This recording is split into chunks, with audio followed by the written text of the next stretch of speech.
The Carlisle Indian Industrial School in Carlisle, Pennsylvania opened in 1879 as the first government-run boarding school for Native American children. The idea was to assimilate Native Americans into American society through education. The school was founded by Richard Henry Pratt. It was in operation from 1879 to 1918. 39 years. This is the first video in a series about the Carlisle Indian Industrial School. The series will be focused on the Carlisle Indians football team. I'm going to start with how the school was founded and the beginning of the football team. Then we're going to discuss their first few years of football through the 1896 season. I'm John Johnston, and this is Hardcore College Football History.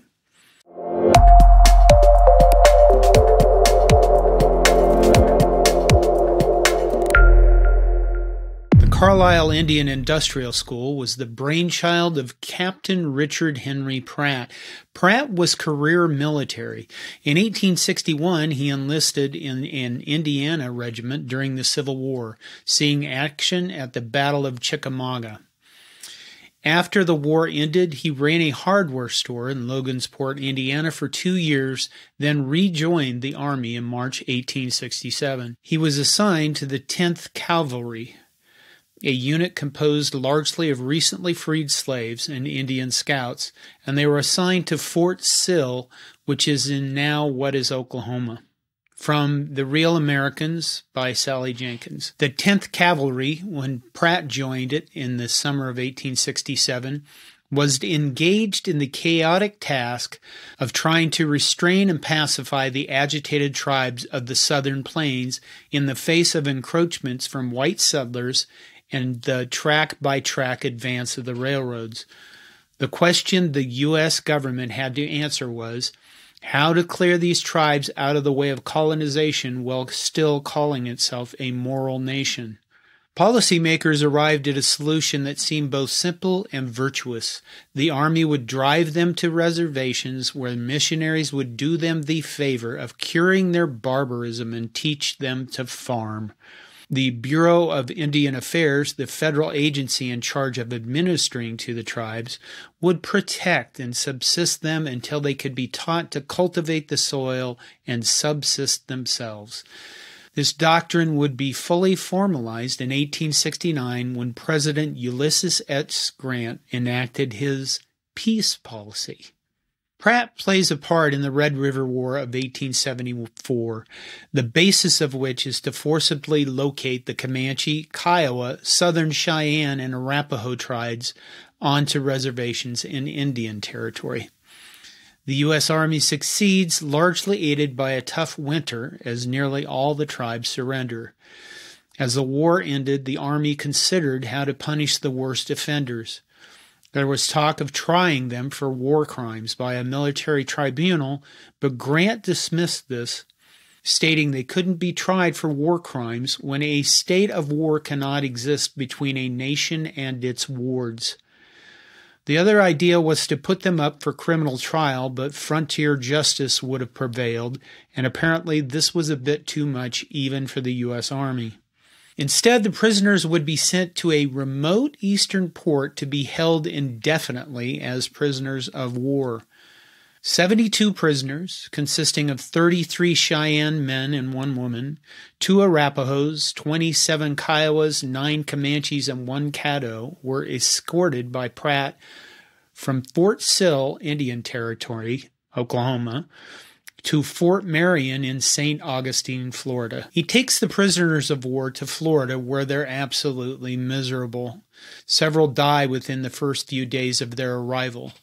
Malaria, malnutrition, heat, dysentery, and consumption, which is really tuberculosis. They'd spent their lives breathing open air, and now they're in cells with humidity and mold.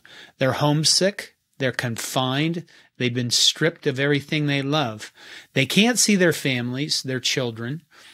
They request visits from their families, but they are denied. Pratt organizes details to clean the buildings, which are covered in mold. Pratt wants to rehabilitate the prisoners. He wants to teach them vocational skills so that perhaps one day they can be released. At the least, maybe their lives will be better and his superiors will allow them more freedom than just being locked up in some dank hell for the rest of their lives. Pratt receives permission. He replaces the rags they're wearing with army uniforms, including caps and boots. He institutes daily inspections, drills them, and he rents them out for hard labor, and he has them make trinkets for tourists. They earn money they can send home to their families or spend on themselves. The prisoners are taught English, they're taught Christianity. In 1878, the prisoners are released. 62 had survived their imprisonment. 22 stayed in the East while the rest returned to the reservations. And it's this experience with the prisoners of war in Florida that leads Pratt to believe he can do the same with the tribe's children, to assimilate them into American culture, because the alternative is extermination. The Indians can either become civilized or the U.S. Army can kill them. That's the blunt truth. You can mask that by saying they had reservations to live on, but there's virtually no jobs, no opportunities, and their native life had been stripped from them. The common saying about Pratt and the Carlisle Indian Industrial School is, "Kill the Indian, save the man," which sounds horrific, and it is, but the alternative is much, much worse. So in 1879, Pratt persuades the Department of the Interior and the War Department to allow him to establish an Indian school in Carlisle, Pennsylvania.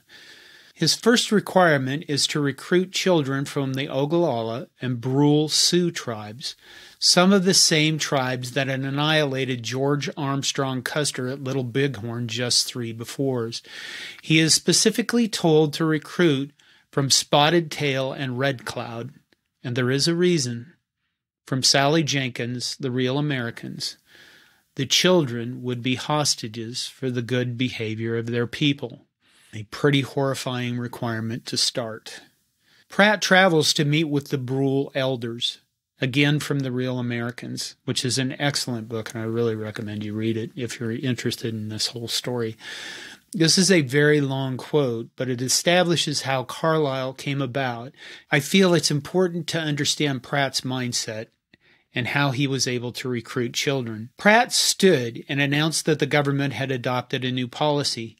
It believed Indian youths could become the equals of white youths and established a school for the purpose in the East near Washington. He had come to enroll their children. Their old Indian ways were a liability in the spreading America, Pratt explained. They must surely see that being divided into so many languages and living in small tribal groups away from these opportunities was a great disadvantage to them, Pratt said. More and more the white man was occupying the whole country. His railroads and towns and farms would go everywhere, and that there was nothing left for them but to become a very part of it all. When Pratt finished, the Brule spoke among themselves, and Spotted Tail rose. His speech was brief. "The white people are all thieves and liars," he said. "We are not going to give any children to learn such ways. The white man knew there was gold in the Black Hills, and he made the Indian give up that whole country so the whites could get out the gold," he added. The government had given them a reservation, and when the Indian tried to live there, their surveyors came and made the lines of the reservation far inside where they should be. "We are not going to give any children to learn such ways," he repeated. But Pratt responded, "Spotted Tail, you are a remarkable man. Your name has gone all over the United States. It has even gone across the great water. You are such an able man. You are principal chief of these thousands of your people. But Spotted Tail, you cannot read or write. You claim that the government has tricked your people and placed the lines of your reservation a long way inside of where it was agreed that they should be. You put your cross signature on the treaty, which fixed the lines of your reservation. You signed that paper knowing only what the interpreters told you it said. Spotted Tail, do you intend to let your children remain in the same condition of ignorance in which you have lived, which will compel them to always meet the white man at a great disadvantage through an interpreter, as you have to do. Cannot you see that it is far, far better for you to have your children educated and trained as our children are, so that they can speak the English language, write letters, and do the things which bring to the white man such prosperity? As your friend, Spotted Tail, I urge you to send your children with me to Carlisle School, and I will do everything I can to advance them in intelligence and industry in order that they may come back and help you. Spotted Tail, I hear you have a dozen children. Give me 4 or 5 and let me take them back to Carlisle and show you what the right kind of education will do for them. The response from Pratt is successful. Spotted Tail agrees. After consideration, he says, "We are going to give you all the children you want." Between the Brule and the Oglala, Pratt takes 84 children with him to Carlisle. He recruits another 52 from the Cheyenne, Pawnee, and Kiowa, making 136 students for his first year. The initial few weeks are not what Pratt expected. The rooms are unfurnished. There's no food. There's no coal for heating with winter coming on. There's no furniture. They make mattresses from cotton sacks and straw. Pratt has to purchase food from local suppliers so the students can have more than bread and water. He organizes them to repair the buildings because there are missing floorboards and some of the roofs have holes in them. The boys are forced to get their hair cut, and the children are forced to choose Anglo names. The government-issued clothing they're sent falls apart in short order. The pants get holes in them, the shoes come apart. Pratt discovers he can purchase Civil War surplus uniforms, so the boys end up wearing army sky blue trousers and dark navy blue coats. The school opens on November 1st, 1879, and that is how Carlisle begins. In 1882, the Carlisle students began playing football, although one has to believe the game resembled something more like kill the carrier than anything close to what we'd call football today. In 1887, they purchased their own ball. And in 1890, according to the book Fabulous Red Men by John Steckebeck, published in 1951, the Indians played a practice game against Dickinson College of Carlisle. A player broke his leg in 2 places. Steckebeck references another player having broken his collarbone. Pratt's response to the injuries is to abolish the sport. This lasts until 1893, when 40 of Carlisle's best athletes come to Pratt's office asking to play football. Not just intramural football, but have a team that plays other institutions. Pratt agrees, but he gives them 2 conditions, again from the book The Real Americans by Sally Jenkins. First, that you will never, under any circumstances, slug, he said. That you will play fair, straight through, and if the other fellows slug you, you will in no case return it. Can't you see that if you slug, people who are looking on will say, "There, that's the Indian of it. Just see them. They are savages and you can't get it out of them." Our white fellows may do a lot of slugging, and it causes little or no remark. But you have to make a record for your race. If the other fellows slug and you do not return it, very soon you will be the most famous football team in the country. If you can set an example of that kind for the white race, you will do a work in the highest interests of your people. The athletes agree to his first condition. Pratt continues, "My other condition is this, that in the course of 2, 3, or 4 years, you will whip the biggest football team in the country." They stood silent for a moment.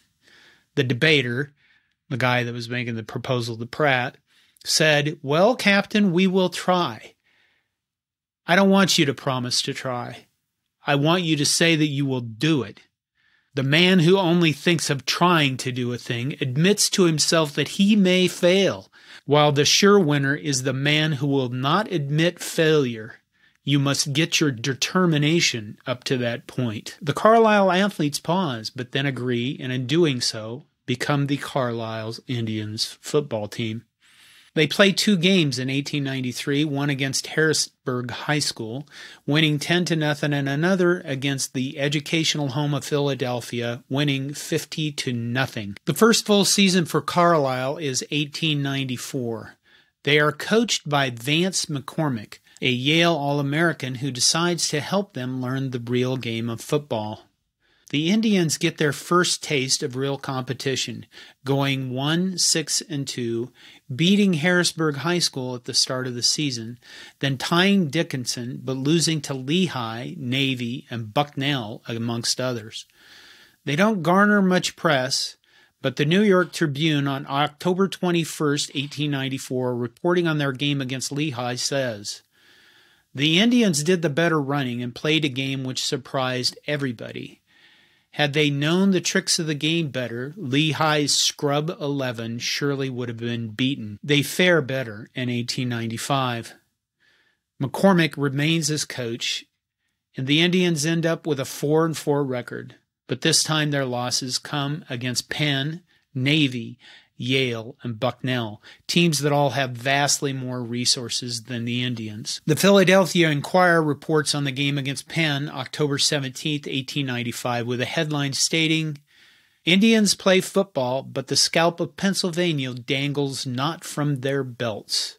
Wounded Knee is avenged." Keep in mind that this game is just 5 years after the massacre at Wounded Knee, where between 150 and 300 Lakota Sioux were slaughtered by the U.S. Army, the majority of them women and children. The article is written as if it were one long poem, including the lines, "Up the field and never waiting until they could scalp their victims.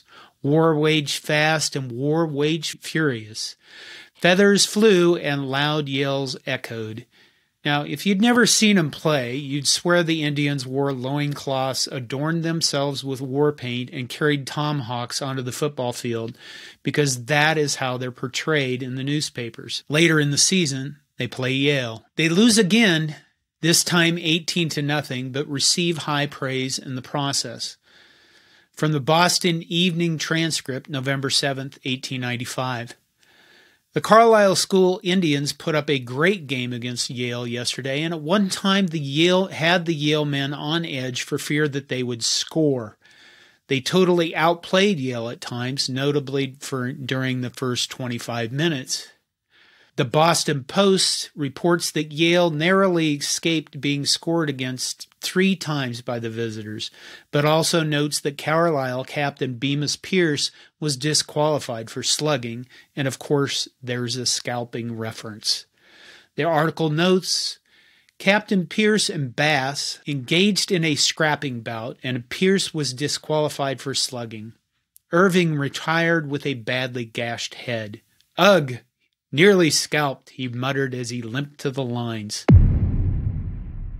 In 1896, the Carlisle Indians go 5-5, but they play the Big Four: Harvard, Yale, Princeton, and Penn.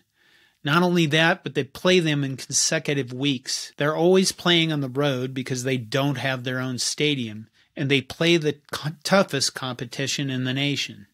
Note that even the Big Four don't all play each other. Yale plays only Princeton that season. Yale's game with Harvard is on hiatus because in 1894, the Harvard-Yale game is such a violent affair that it becomes known as the Hamden Park Bloodbath or Springfield Massacre, as several players were taken to the hospital and the crowd rioted after the game was over. The 1896 Indians are coached by Bill Hickok, a 2-time Yale All-American at guard. Carlisle takes a 6-0 halftime lead against Princeton, but they are undermanned. They don't have any reserves and undersized. The game takes its toll and they don't score in the second half. They lose 22-6. Still, the public is amazed because they scored. Princeton goes on to a 10-0-1 record, becomes national champions, and Yale is the only other team to score than them all season. The Yale game is next, and it's the biggest stage yet. This is Hickok's old team, and you can find references stating he really wanted to beat Yale because of his pride in his new team. Carlisle scores early, going up 6-0 when Yale fumbles, and Frank Caillou dashes 60 yards for a scoop and score. They didn't use that phrase back then, but that sounds fun, and that's what the play was. It's the first score Yale has given up all season. Yale scores twice before the half to lead 12-6.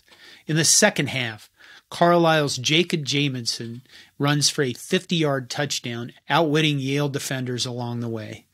Carlisle lines up to tie the game with the kick, but the touchdown is waved off by Bill Hickok, their coach, who is also a game official. Yale goes on to win 12-6. The Boston Globe on October 25, 1896, in an article with the headline, "Carlisle Indians should have been given a draw, palpably wrong decision by Hickok," states, "It was Carlisle's ball on their 50-yard line.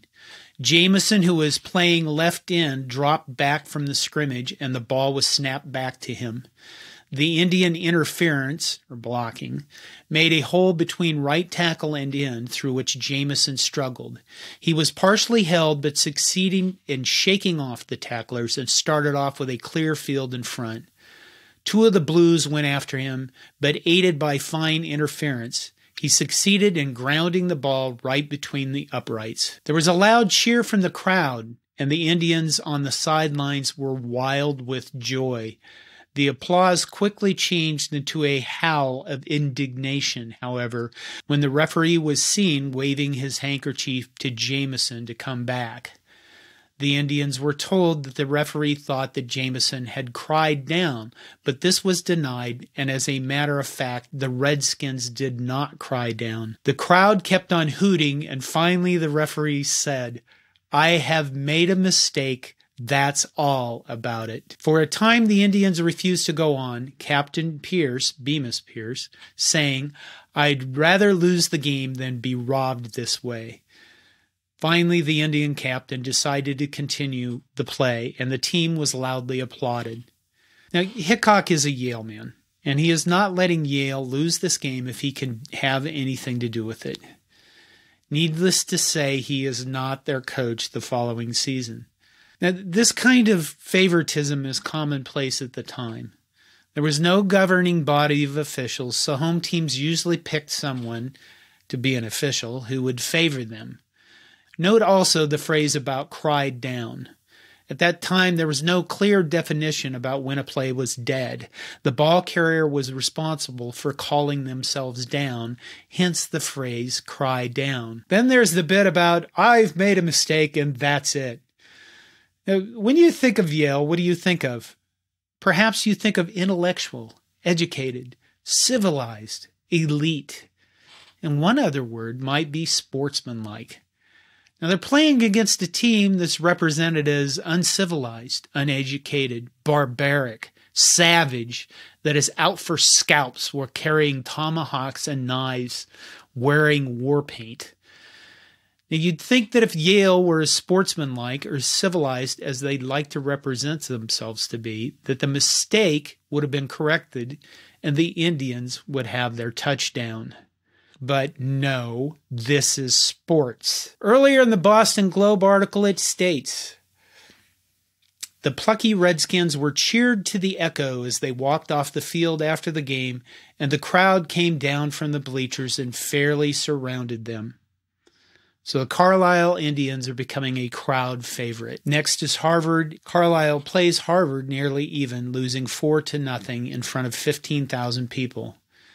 At one point, the Indians make it to the Harvard 8-yard line, but cannot score and give up the ball on downs. Now, Penn is next, and they beat them 21-0 as the Indians are exhausted and beaten up from the 3 previous games. Next, they beat Cincinnati. They crush Penn State 48-5, and then they lose to Brown in front of 18,000 people. At the end of the season, they travel to Chicago to play Wisconsin. It's the first ever game under electric lights, played at night in the Chicago Coliseum in front of 15,000 people. The gate receipts are enough for Pratt to build a small athletic department.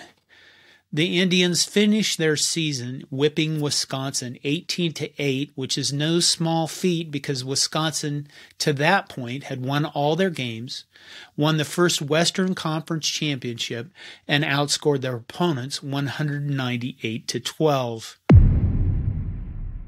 Within 3 or 4 years, depending upon if you count 1893 as a season, the Carlisle Indians had established themselves as a worthy opponent. They were playing the best teams in the nation in front of packed crowds. That's quite an accomplishment for a team that had little financial support, few resources, and were constantly playing on the road against all odds. And this is only the beginning. The Carlisle football team will go on to achieve amazing heights. It's truly one of the best stories in college football history and one you should know about. This has been part 1 of the series about the Carlisle Indian football team. In the next part of the series, we'll talk about the arrival of Pop Warner, an innovative and amazing coach that took Carlisle Indian football to a whole new level. There are many more college football stories to tell, and I plan on doing so in this channel. I hope you like them, and I hope you subscribed and stay tuned for more. Please share them with your friends who might be interested in either history or college football so that the channel can grow. This is John Johnston with Hardcore College Football History. Thank you.